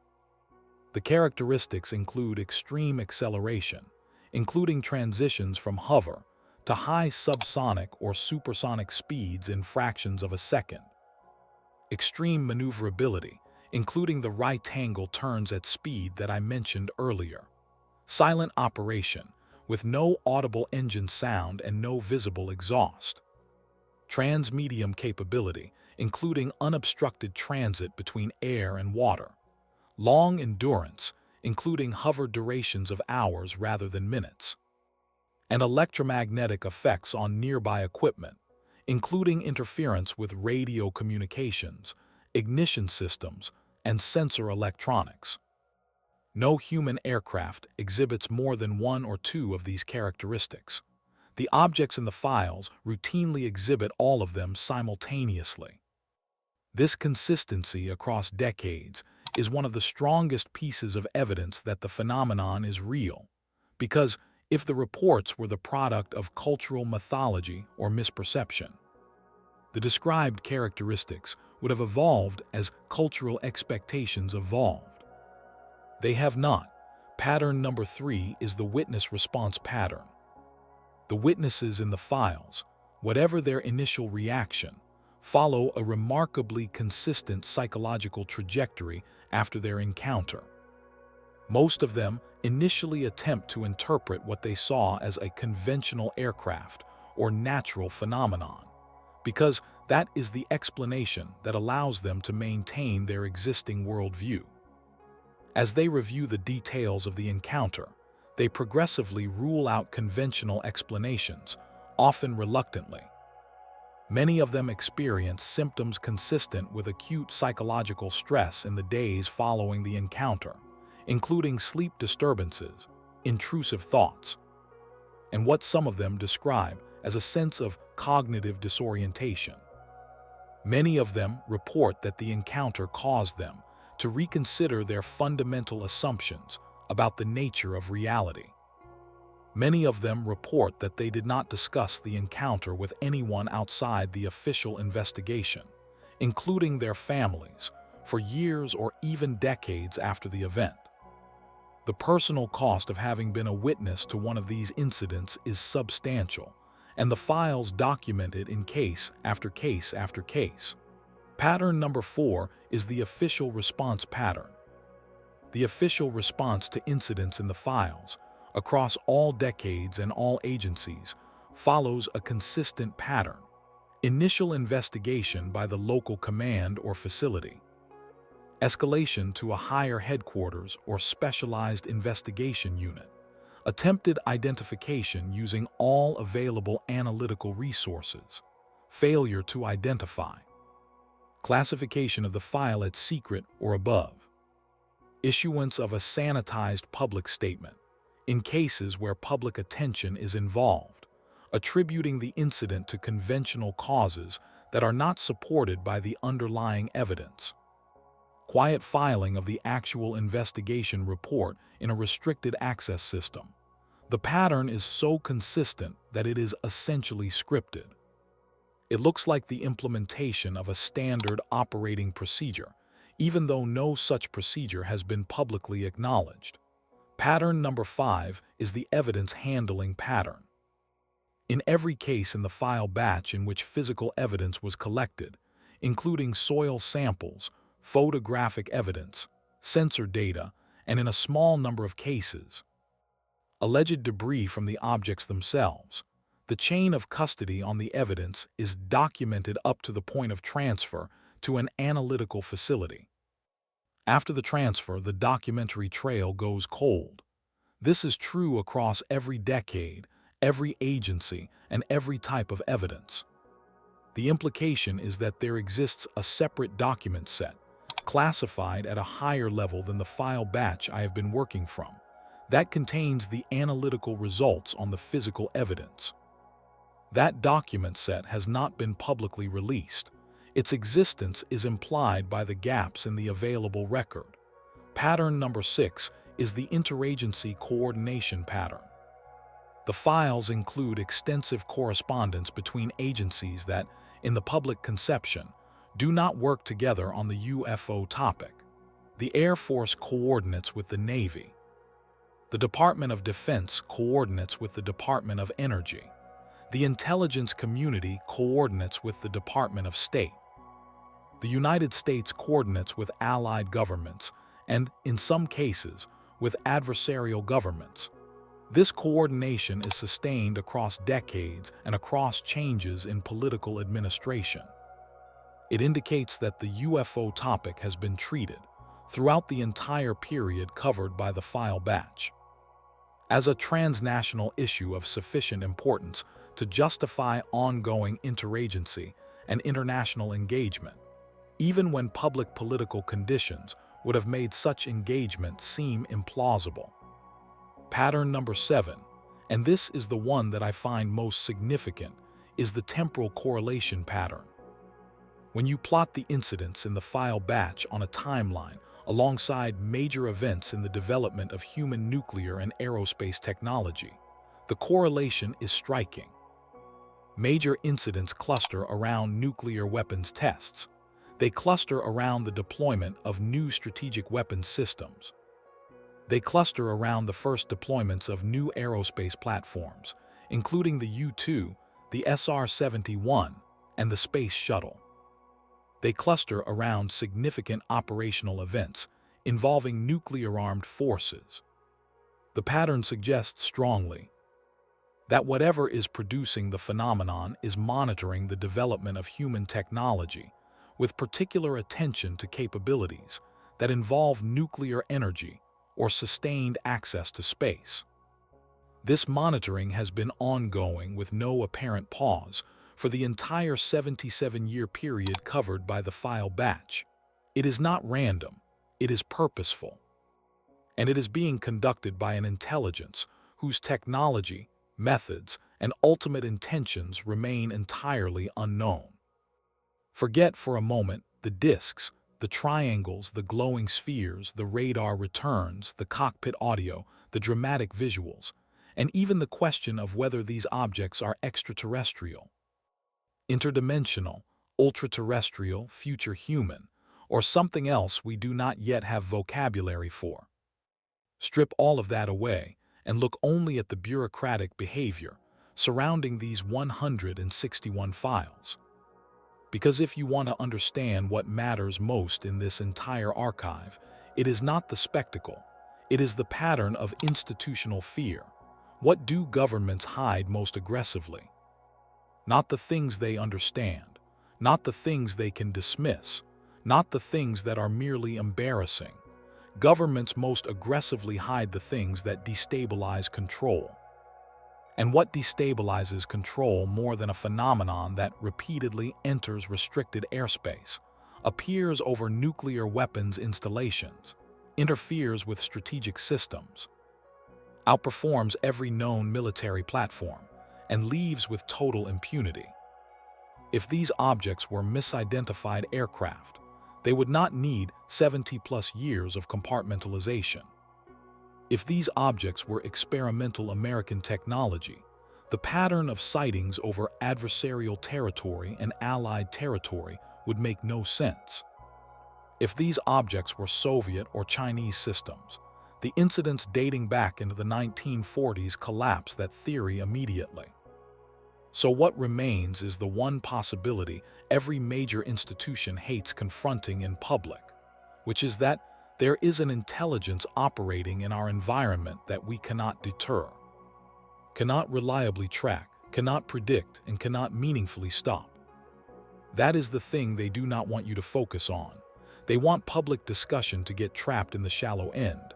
Little green men, tinfoil hats, grainy footage, personality drama. Leaks versus counterleaks. Which whistleblower is trustworthy? Which podcaster is exaggerating? Whether one video is a bird or a balloon. Why?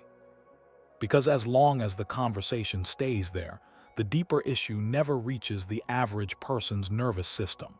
The deeper issue is sovereignty. The deeper issue is that the skies above military bases are not, in fact, fully under military control. The deeper issue is that the oceans being patrolled by the most advanced naval fleets in history are not, in fact, fully under naval control. The deeper issue is that our civilization has quietly spent the better part of a century encountering a superior operational presence and responding, not with disclosure, not with scientific mobilization, not with public debate, but with paperwork, ridicule, secrecy, and delay. And once you see that, a lot of history starts looking different. You start to understand why the language in these files is so strangely restrained. Why every explosive witness statement gets buried under sterile phrases like "no further action recommended." Why extraordinary cases are framed as unresolved instead of alarming. Why every major incident seems to stop one level short of full public acknowledgement. It is not because the evidence is weak. In many of these cases, the evidence is stronger than the evidence used to justify major geopolitical decisions that changed the course of world history. It is because the implications are intolerable to institutions built on the assumption that they sit at the top of the hierarchy of force.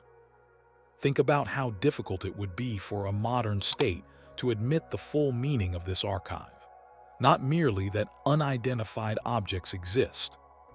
That step has already been taken in watered-down language. Not merely that some military personnel have seen things they cannot explain. That admission is already in the public domain. No, the real admission would have to be this: we have been aware for decades of a recurring, structured, technologically superior presence that shows sustained interest in our strategic capabilities, and that repeatedly demonstrates freedom of action in our most sensitive spaces. That is not a sentence any government wants to say out loud unless it has absolutely no choice, because once you say it, the next questions arrive instantly. What else do you know? What material do you have? Have there been recoveries? Have there been direct communications? Have there been biological effects on witnesses? Have there been classified studies of propulsion, materials, or consciousness? Have you lied to the public? Have you lied to Congress? Have you lied to allied governments? Have private contractors been holding non-human material outside normal oversight? Have military personnel been harmed by encounters and then silenced? If the answer to even one of those questions is yes, then the problem is no longer just the phenomenon. The problem is the cover structure built around the phenomenon. And that, to me, is why this 161 file release matters so much. It is not the final revelation. It is not the whole archive. It is not even close. But it is enough to collapse the old lazy talking point that there is nothing here. There is something here. There has always been something here. Enough of something, in fact, to justify classification across generations. Enough to involve admirals, generals, intelligence directors, nuclear command staff, allied governments, and technical analysts with access to the best instruments of their age. So when you hear someone say, if this were real, why would governments hide it? The answer is now obvious. Because uncertainty at this scale is politically radioactive. Because if the governing systems of the world admit they have been observing a superior anomaly for nearly a century without resolution, then the aura of total control evaporates overnight. And much of modern power depends, more than we like to admit, on the performance of certainty. That is what they do not want you to focus on. Not aliens, not lights in the sky, not your uncle's weird story from 1987. They do not want you to focus on the possibility that the dominant institutions of modern civilization have been outmatched in at least one critical domain for longer than most of us have been alive. And if that possibility is real, then all the jokes in the world will not put that genie back in the bottle. Here is where the human side of this archive stops being abstract and starts becoming personal. Buried in the 161 files are 4 witness trajectories that, once you compare them side by side, tell you more about the pressure surrounding this subject than any redacted memo ever could. 3 of the witnesses publicly softened or recanted their original accounts years after filing them.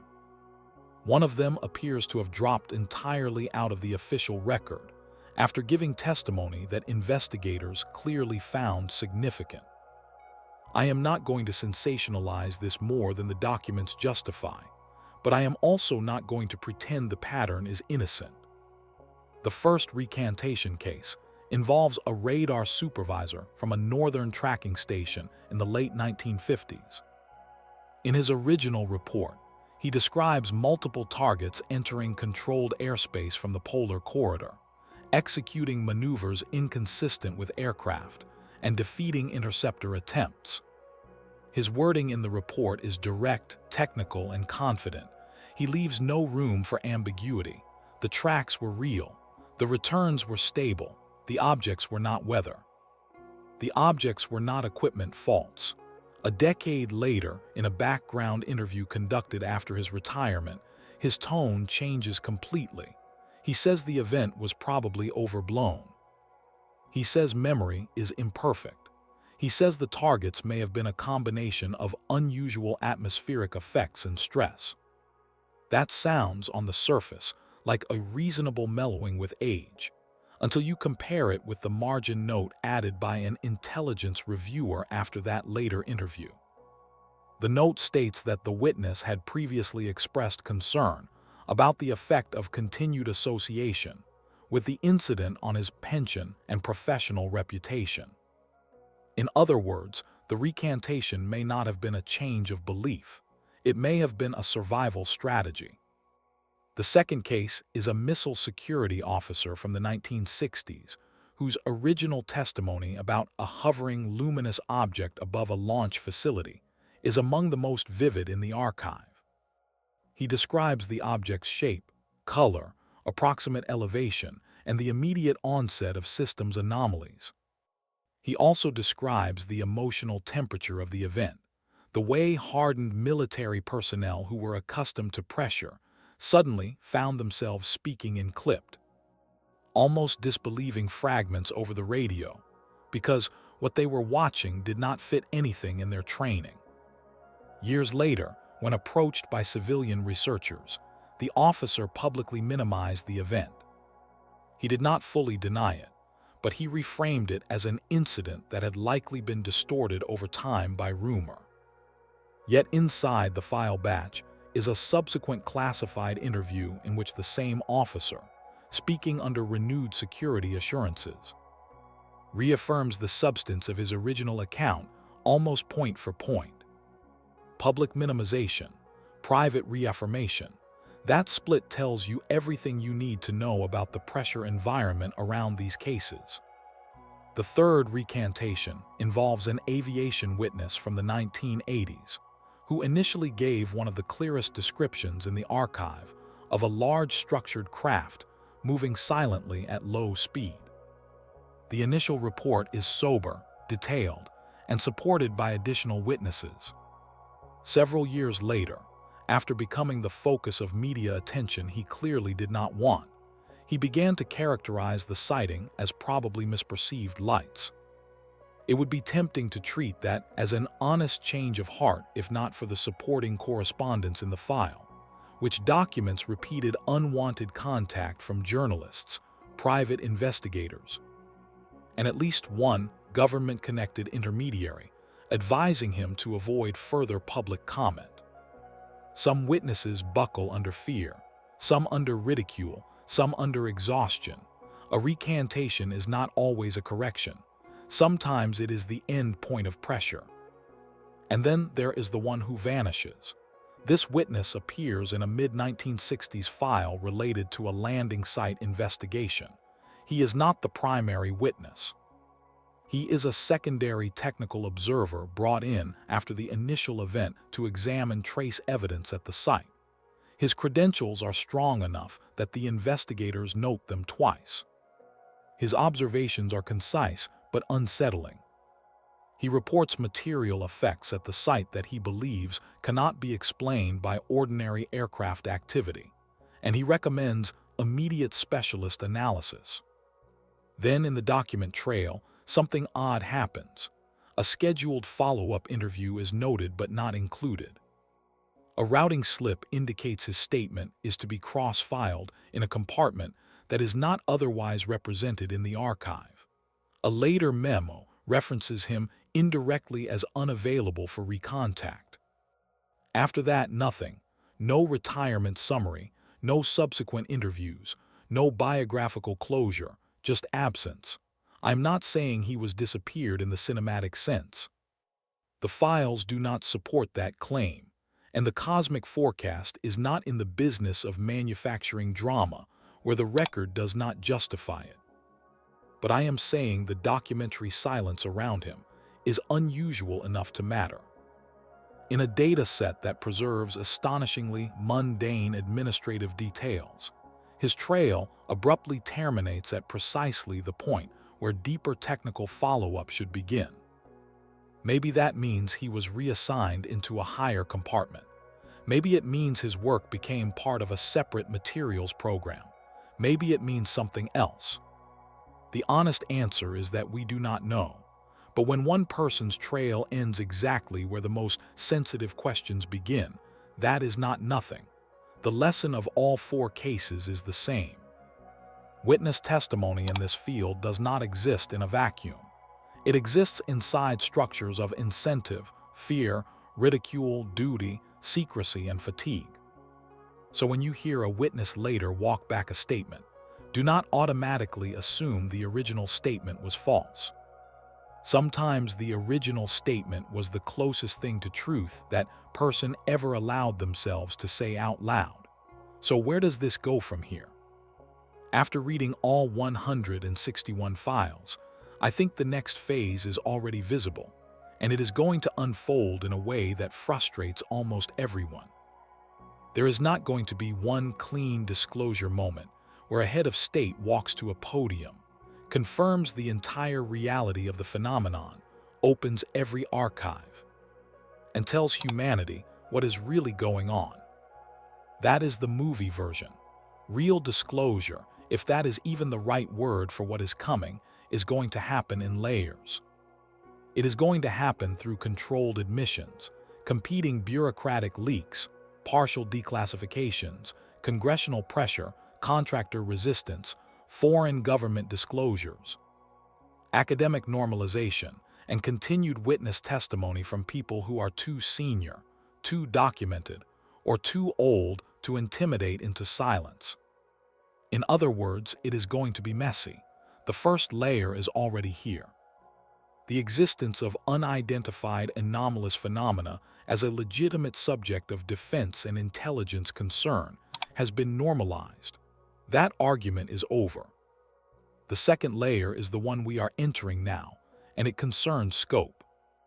Not whether the phenomenon exists, but how long it has been known, how broad the evidence base is, and how many agencies have been involved in managing it. This 161 file release lives squarely in that second layer. It widens the timeline. It widens the cast of institutions. It widens the range of censor-confirmed cases. And crucially, it makes the old dismissive framework impossible to maintain without intellectual dishonesty. The third layer, which I suspect is next, is the materials question. Have there been recoveries? Have there been attempts to reverse engineer anything? Has any portion of the phenomenon entered human custody in physical form? You can feel the pressure building toward that question in the gaps between these files. Too many references to transferred samples, too many missing analyses, too many hints of compartmented technical programs. If public pressure continues, and if more insiders decide the cost of silence is greater than the cost of speaking, that is where the next major fracture in the secrecy structure will appear. The fourth layer, and this is the hardest one for institutions to manage, is the implications layer. Suppose the answer is yes, there have been recoveries. Suppose the answer is yes, some materials are exotic. Suppose the answer is yes, the phenomenon is not human. Then what? What does that do to religion, science, defense planning, energy research, historical interpretation, and the basic psychological self-image of the species? That is why disclosure has moved so slowly. Not because the public cannot handle strange information. The public handles strange information every day. It moves slowly because no institution wants to be responsible for detonating a worldview transition it cannot control. My best read after this archive is that the coming years will bring three things at once: more documentation from the past, more operational reports from the present, and more conflict between official offices claiming transparency and legacy structures still built around compartmentalization. We are going to see partial truths fighting partial truths in public. That is not a reason to disengage. It is a reason to get sharper. This is where channels like the cosmic forecast matter, not because any single creator has all the answers. We do not. But because the public needs places where the material is handled carefully, skeptically, and seriously without defaulting to ridicule or fantasy. The middle path is the only useful path now. Not gullibility, not reflexive dismissal, method, comparison, memory, pattern recognition, patience. Because if these 161 files teach us anything, it is that the truth has not been absent. It has been fragmented. And fragmented truth only becomes visible when someone is willing to sit with all the pieces long enough to see the shape they make together. After weeks inside this archive, after line of testimony, after radar traces, system failures, nuclear incidents, pilot debriefs, missing laboratory follow-ups, and the same impossible maneuvers repeating across nearly 8 decades, I am left with a conclusion that feels less like speculation and more like surrender to the weight of the record. Something is here. Something has been here. And whatever it has been observing us far longer than the public has been permitted to understand. That does not automatically tell us origin. It does not tell us intent. It does not tell us whether the answer lies in distant stars, hidden earthly intelligences, dimensions we barely comprehend, or some category we have not even invented yet. But it does tell us the old comfortable posture is over, the posture that says there is no evidence, the posture that says only unstable people take this seriously, the posture that says governments closed the book on this decades ago. No, the book was never closed. It was locked in a cabinet, stamped secret, and passed from one generation of officials to the next while the rest of us were encouraged to laugh. Not anymore. If you have made it to this point in the video, you now know more about these 161 files than 99% of the people discussing them online. You know the chronology. You know the clusters. You know the 7 patterns. You know the pressure placed on witnesses. You know the importance of the nuclear connection. You know the bureaucratic choreography of suppression. And you know, most importantly, that when the raw record is allowed to speak for itself, the phenomenon stops looking like folklore and starts looking like the longest-running unresolved intelligence issue in modern history. So here is what I want you to do next. First, if this breakdown gave you something real to think about, subscribe to the Cosmic Forecast right now. This channel exists to do exactly this kind of deep excavation, to take what is buried, fragmented, or distorted, and lay it out in a form that respects your intelligence. We are not here for noise. We are here for signal. Second, leave a comment with the case from this archive that hit you the hardest. Was it the missile shutdowns, the DW line intercepts, the transmedium naval objects, the Tehran case, the witness recantations? I read the comments, and your responses shape what gets investigated next. Third, share this video with one person who still thinks this subject has no credible evidence. Do not send it to 10 people. Send it to one thoughtful person who will actually watch it. That is how serious conversations spread. And finally, stay alert, because if this release happened once, it can happen again. If one compartment opened enough for these 161 files to escape into public view, then there are other compartments, other archives, other missing appendices, other laboratory reports, other witness files, other decades of hidden continuity waiting behind them. This story is not ending. It is entering a new phase. Until then, keep your eyes on the skies, keep your mind